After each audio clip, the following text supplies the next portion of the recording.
réew mi mun nañ ne Afrique aussi ba am ñu ci porter plainte sax ñi yëkkati woon kàddu yooyu ministre de la santé naam tontu na fi bi mu fi jaaree mais nee na Afrique ak jaar-jaar yëpp kenn xalaatul ñu ñuy def ay cobaye ba pare mu indi waxu Cheikh Hamidou Kane boo xam ni mi ngi ko jàngee ci téere bi mu bindoon mais ci li ñu dëgmal la l'avenir tamit xam naa pour delloo si xel yi nee na bokkuñu fi ñu jóge mais ñoo bokk fi ñu jëm kon ñu bàyyi si xel bu baax te que Afrique mi ngi taxaw ba léegi di résister alors monsieur le ministre quel commentaire gis-gis.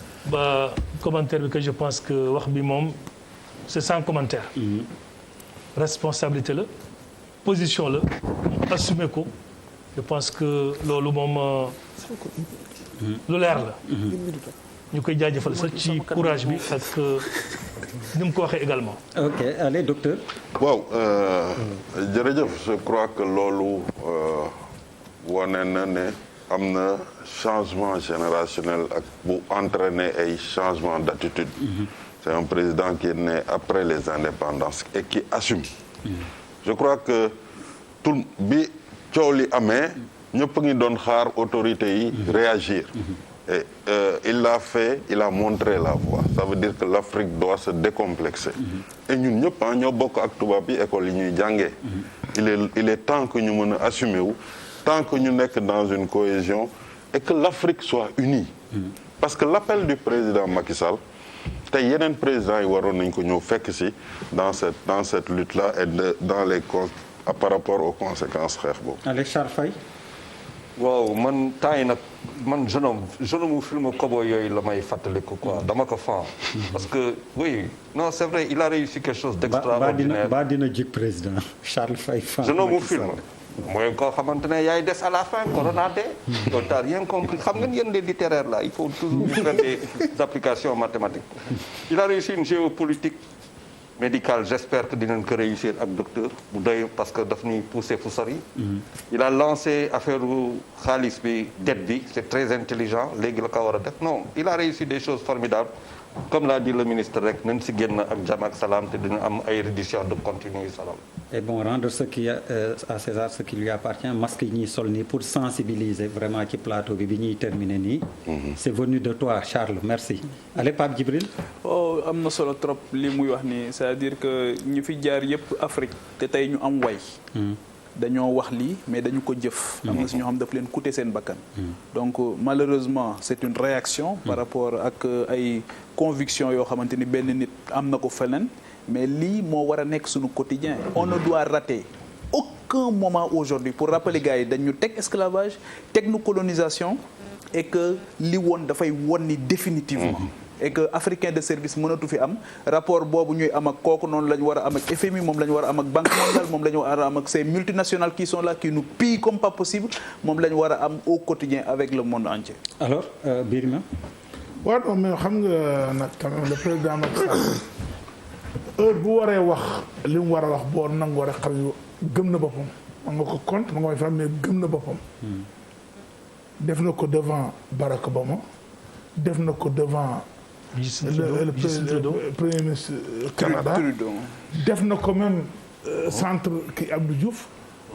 musul nanguwul ñu war ko. nappaajeñ. waaw loolu quand même loolu mën nañ ko nangul. te yu mel nii comme am na ko wax léegi ci ñuy wax président africain bi ñoo war na waxi nii. parce que waruñu nangu aussi ku jóg France war nangu rek dem ci rajo yi booy wax ak ñu mel ni ku wax ak sa doom. li Afrique dund bu ko Europe dundoon te yalwaane. on est toujours là. on est toujours là di wax ko ñoom école di leen dàq jàng. comme il y a presque 300 ans d'esclavage ñaata at la ñu jël lu baax ci ñu jël yóbbu ko. amul kenn ku ñu rendre compte ni ñu gouverner. gis-gis malgré tout on est là donc je pense que président Macky Sall en tout cas génération bi mu bokk ñu dañuy gisee. ayca Papis. waaw man damay nekk ak sama loolu rek ak quelque chose ma nga ree bon. gis nga corona bi c'est vrai que c'est extrêmement compliqué pour tout le monde. mais je pense que ça peut régler après énormément de problèmes dans le monde. Au-delà même de ces histoires de corona bi par exemple boo gisee président Macky Sall lu muy wax nii ça c'est le réveil des chefs d'État africains qui doivent être décomplexés sur les grandes instances pour dire à l'Afrique au monde que nous avons des capacités, que nous également, nous avons tout le potentiel qu'il faut. Mais c'est l'esquisse, li corona bi, je pense que le nouvel ordre mondial bi bu installé wu, c'est l'occasion ou jamais que les Africains se mettent en position et tendent vers l'autosuffisance, l'autonomie, quoi, ba génn ci indépendance bi.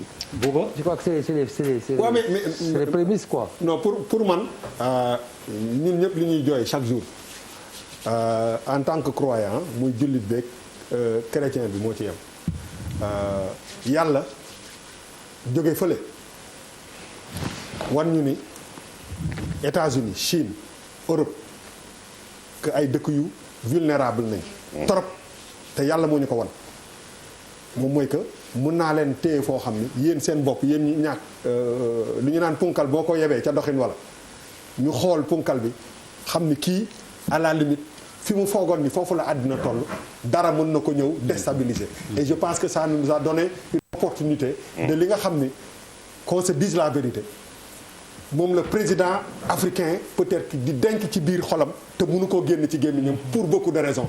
Parce que dépendance bi ak ay enjeux yoo xam ne pour man avant lii un président africain qui sort qui dit à la Thomas Sankara et tout ça fin bi chaque jour dañuy gis fu muy mujjee parce que doole boobu la ñu amul woon dañ fexe ba jëlee la aujourd'hui lii xew ni dafa jox pour man dafa permettre ñi nga xam ne ñoom la ñu dencoon seen biir xol ñu génn ko maintenant wax ko tey jii c'est important.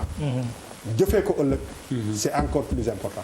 Allez Malal, à toi. waaw bu mu nekk en fait des sorties de circonstances pour étoffer li Bouba di wax c'est-à-dire booy wax yu mel nii na nekk loo xamante ne du circonstance bi moo tax nga koy wax sortir effectivement parce que cette histoire par rapport au vaccin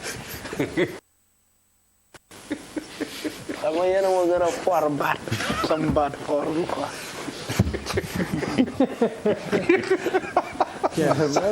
Pierre. Sortie de circonstance. On passe. On passe à l'autre gis-gis bi ci topp gis-gis bi ci topp alors Sidiki Kaba l'armée nee na armée bi kenn gënu leen sànjaafu xeex bi ci coronavirus bi taxawaayu armée bi lay wax. maay wax man maa war a wax maay wax waaw Malal ma mais xam nga nag armée bi moom bu ñu génnee rek nga xam ne génn nañ. Ils sont là, ils sont présents et puis ils imposent le respect. loolu moo ci intéressant ci armée. Je pense que de manière plus générale même homme de tenue yi lay wax. yes oui. ñoom xaaruñu ba feebaram sax ñu soog a génn. dama jaaxle dafa xaw a kii mais armée moom. bu ko soxla mos nañ ko wax fii. da nga ñëw fi émission sedd métti lool nga def émission fii di làq di kii nga génn fekk ñu taxaw fi ci ko gendarme taxaw. donc ñii ñoom. homme de tenue Sénégal xaaruñu ba coronavirus soog ñu soog liggéey. képp kuy Sénégal yore nga leen njukkal ak respect. vraiment chapeau. Docteur. waaw mais armée ni ñu koy waxee. armée nation. moom la ñu am Sénégal moom la ñuy dañ koy rafetlu parce que ñu ngi ci xeex bi mais avant xeex bi ñu ngi woon déjà ci li nga xam ne mooy système de santé bi am seen wàll.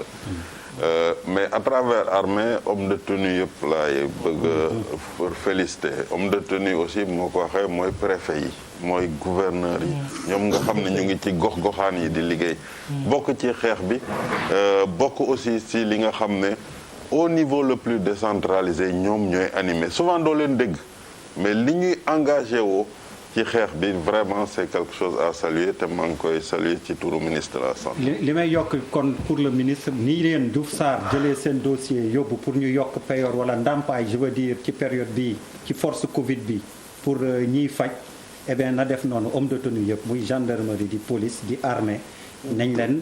service d'hygiène ak oui les hommes de tenue laa wax. eh bien nañ leen daggal. ci force Covid bi ñoom tamit ndax li biir ma wax ñoo nekk ci mbedd mi fii ñun bu ñuy ñibbi 1 heure 2 heures du matin ñoom la ñuy fekk ñu taxaw ci rond point yi di def les check point. monsieur le ministre. man yaakaar naa ne armée wala homme de tenue sax lay wax loo ko defal rek yelloo na ko. parce que ñoo xam ne en temps de paix même bu ñu nelaw ñun c'est eux qui veillent sur nous waxe protection des biens. des personnes et des services parce que yaakaar naa ñoom la dañu am aussi armée nation am aussi armée républicaine mu am lu am solo boo xam ne aussi dama koy wax pour rendre leen hommage mooy boo xoolee thème 60e anniversaire bi sax c'est comme c'était prémonitoire te ñoom ci ñoom la te la lutte contre les pandémies autres catastrophes donc loolu yëpp je pense que hommage la boo xam ne ñu ngi koy rendre armée bi et je pense que vraiment seen liggéey bi xaaruñu ba tey et ñun gën leen jàppale nag ñu xam ne bu ñu génnee vraiment waruñu mën a génne sax ba ñu daqanteeg ñoom wala def ak yeneen ak ñoom. je pense que loolu aussi c'est un message boo xam ne mën naa ko ci ñambaas tuuti rek di leen jaajëfal bu baax a baax. Charles. waaw comme ni ñu ko waxee ñëpp je pense que il faut saluer muy suñu ñëpp ñuy taxaw bu ñu gisee gendarmerie c'est très difficile ñu saluer noonu ñëpp pour l'armée aussi mais je pense aussi que c'est moment boo xamante ne armée yi war nañ leen teg ci frontière ga war nañ leen teg ci géej ga war nañ leen teg ci asamaan ga parce que c'est un excellent moment d'exercice par rapport à une situation nii. alors Bouba. waaw man pour man dëkk moom bu ñaanam nangoo normalement armée ba sax doo ko gis des fois da nga naan mais ana armée suñu armée Sénégal kii fekk li ngay ñaan boo ñaanee jàmm dëggantaan armée bi du foo tourné gis ko loolu pour man benn affaire bu am solo la mais li ma siy jàngat aussi mooy ji nga mbiru coronavirus bi metti na trop mais je ne pense pas que ñu amaat ñaanuma ko sax yàlla opportunité bu mel nii pour vraiment rebondir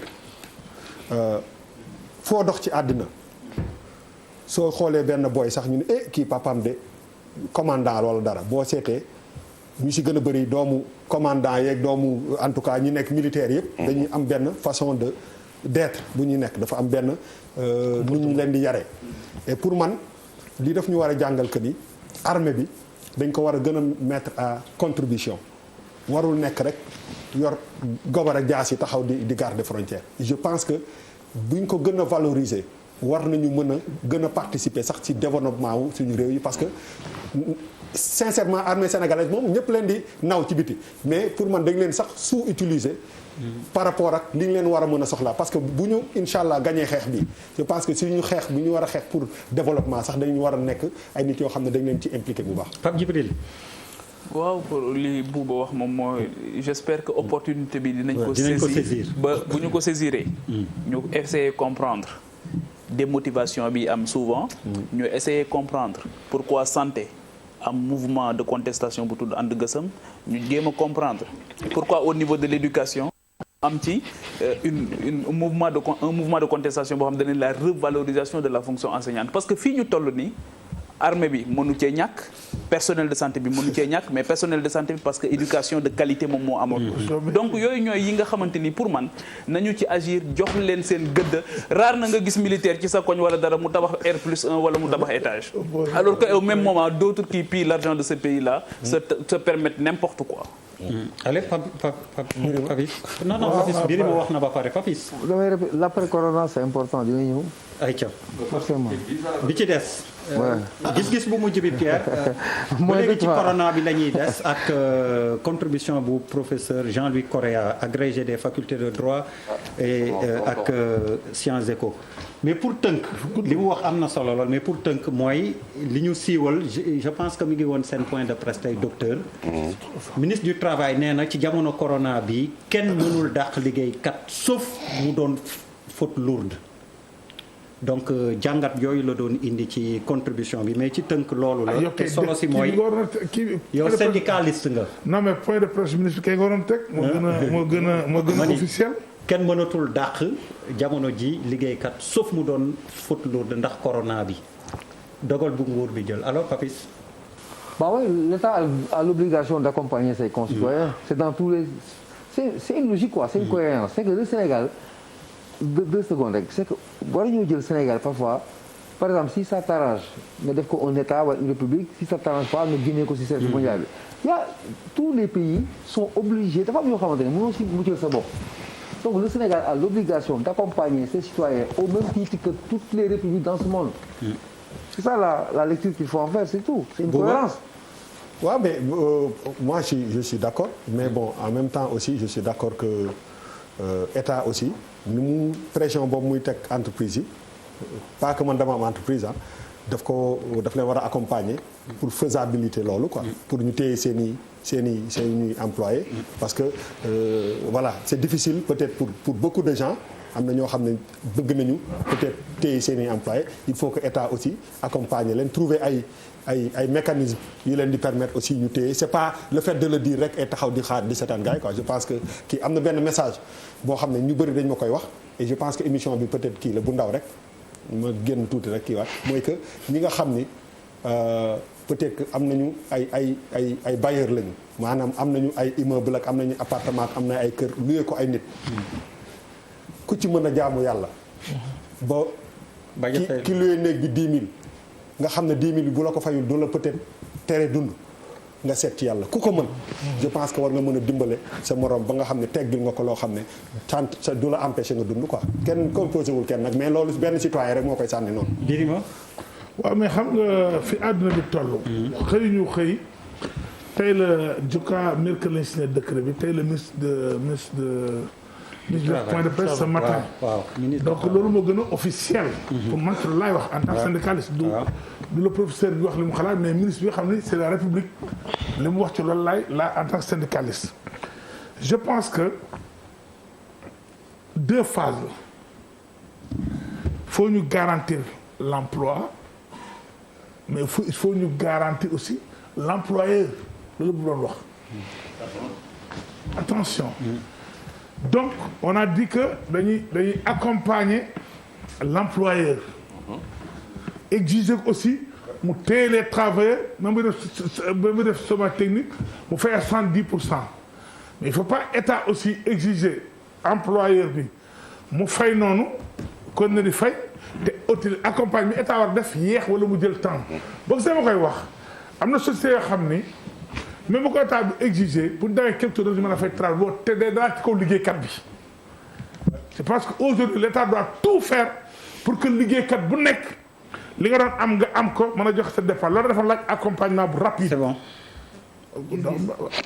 tamit yaa ngi bëgg yàgg Birima te li nga wax yëpp comprendre nañu. affaire bi gis-gis la tamit. non ba pare war na wut masque.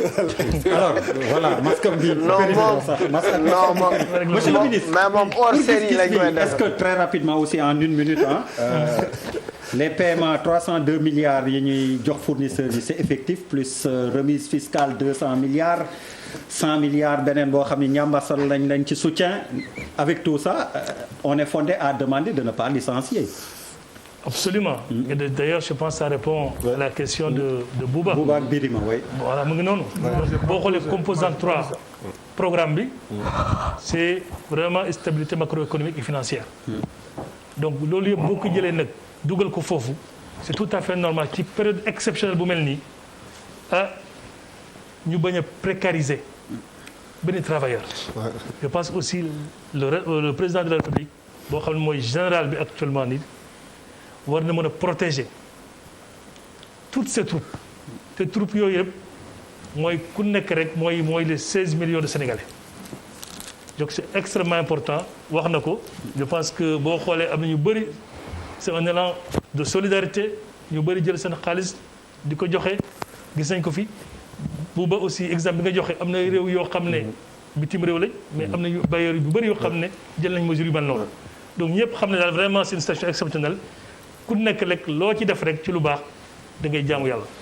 c'est une mesure que nous saluons et que vraiment le ministre l'a dit au nom du gouvernement. Charles, du Sénégal. Merci. Allez Charles. Vas-y. Guinée rek DER waaw mais ñun on n'est pas les États-Unis qui ont une planche à billets di def seen dollar yi comme ils veulent ñun duñu chinois am seen planche à billets duñu japonais yi duñu aussi les européens ñu ngi ñoom ñëpp ko si nekk yaa ngi génnee xaalis di joxe comme tu veux parce que tu as ta planche da ngay def billet comme nous ne sommes pas là nous on est dans un ensemble UEMOA donc boobu lu mu wax am na solo trop mooy que il faut protéger l'employé il faut protéger l'employeur. donc loolu moo fi gën a am solo et il faut aussi que nos scientifiques très rapidement mun a indi ay réponses adaptées par rapport au Covid parce que si on fait 2 ou 3 mois dans ces situations là ça devient voilà plus de licenciement ok il passe.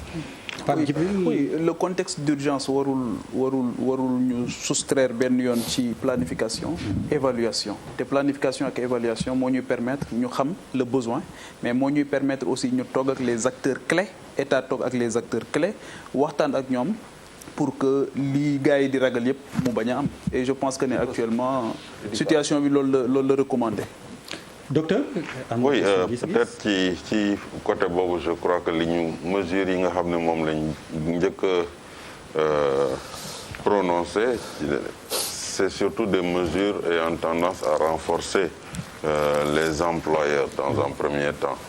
Maintenant on s'est rendu compte que amoon na ay poches yoo xam ne dañ doon yóbbu nit ñi chômage technique moo tax il a fallu revenir mais le tout Sénégal dëkk waxtaan la nañu waxtaan pour que équilibre boobu aussi employeur bi ak employé bi ak état bi ñu mën a assurer loolu fi may daanelee mooy vraiment di appeler askan wi vigilance parce que wax naa ko ñu ngi am ay cas tey di ngeen gis ñu am 6 cas suba ñu am 7 cas ginnaaw suba ñu am 18 cas di am cas communautaire bañ a am cas communautaire il faut que nit ñi xam ne xeex bi day soog a commencé te xeex bi soog a commencé il faut que ñëpp dugal ci seen loxo léegi maa ngi féliciter aussi le personnel de santé ci turu ministre de la santé parce que ñooñu tamit je crois que am nañu mérite ak ñi nga xam ne ñoom la ñuy liggéeyal di féliciter aussi les médias parce que bu ñu mënee jàllale message rek dañu am canal bu ñu mënee jàllale message dans la sérénité aussi c'est pas parce que dañu am complicité mais heure bi ñu toll nii moo exiger vraiment ñu def lu focus ci feebar bi te loolu ñu ngi leen koy reconnaître di leen ci féliciter di leen ci remercier. Alex Charles yow yaay jeexal par dédicace bi wala yaag buuba pelloo leen fa allez-y oui rek ci kii bi affaire non par exemple non xam nga am na Sénégalais yoo xam ne ñi ngi liggéey ci entreprise multinationale yi est-ce que mesure bi dafay aussi interpeller ñi nga xam ne ay multinationales lañu yoo xam ne dañoo yëpp la fii. waaw non liggéey ci réew mi yëpp la waaw c'est question bu am solo la mais pour ñëpp la. waaw public comme privé c'est pour ñëpp la. mais man benn laaj bëgg a doole déedéet mooy par exemple boo demee ci université yi amoon na ay pères de famille yu ñuy wax ay journaliers mat na presque 8000 au Sénégal ñoom ñëpp dañoo xëy arrêté leen parce que université yi tëj nañ leen. il faut que état pense à ces pères de famille parce que ay liggéeykat lañu yoo xam ni dañ daan liggéey année bi yëpp août rek lañ daan toog ak septembre kenn embauché wu mais dañ daan toog août ak septembre boo xëyee ñu tëj ko dès maintenant te war a joxe dépense seeni kër ak nombre bu toll noonu je demande à l'état mu bàyyi xel ci loolu accompagner ces pères de famille. Charles tëjal. waaw xanaa bu ñuy tëjee mooy remercier quand même monsieur le ministre vraiment pour teewaay bi fii ak le docteur nga xamante ne seen xeex metti na trop di remercier aussi une pensée pour toute la communauté boo xamante ne ñun les chrétiens on les catholiques bientôt dans quelques heures inchallah on célèbre la Pâques di ñaan yàlla loo xamante nu am solo la mooy que ñi mbokk dafa am loo xamante ne ñun duñ ko wax boo xoolee côté bi d'ailleurs DER il a fait les catholiques à droite les filles xam ngeen yéen noonu ngeen mel foog ngeen woon comme vous êtes 95%. Et on commence à en avoir assez de vos chiffres qui sont faux d'ailleurs. foofu yëpp Charles est-ce que doon nga woor. Alors je continue bonjour aux gens de la diaspora yéen ñëpp di leen ne rek lu ma lay ñaanal rek ñaan oui moom maa koy tontu seedeel naa non jarul sax xam nga mais ñaan bu am solo ñaan bu am solo ba gannaaw nuyoo suñu waa mbokk diaspora mooy laaj suñuy ñaan yàlla suñuy mbokk jullit yi bu ñuy dugg ci Ramadan fekk Covid bi nekk suñu gannaaw parce que loolu mooy doo xamante ne mooy gën a neex ci Sénégal wasalaam mais Birima toi et le masque c'est un désastre tu peux l'enlever vraiment merci beaucoup Bouba lanati la non di moom laay wax ni gars yi ngir yàlla ak yonent bi affaire yi ni ñu leen ko dëgalee dee leen ko defee noonu wax ji bëri na coow li bëri na mais billaay moo ñu ci génne dëkk yi nga xam ne yëpp respecté nañu kii gis nañ que ni mi ngi comme ñun demaguñu fenn nag te ñu ñaan mu yem fi ngir yàlla ak yonent bi li ñu leen sant def leen ko ndax Sénégal mën a génn ci lii ñu dugg ci koor gi ci jàmm ak salaam. Pape Djibril solol sa masque wala dootuma ñëw di la génne ñi ngi leen di gërëm di leen sant yéen tamit ñi newoon seen kër di ñu seetaan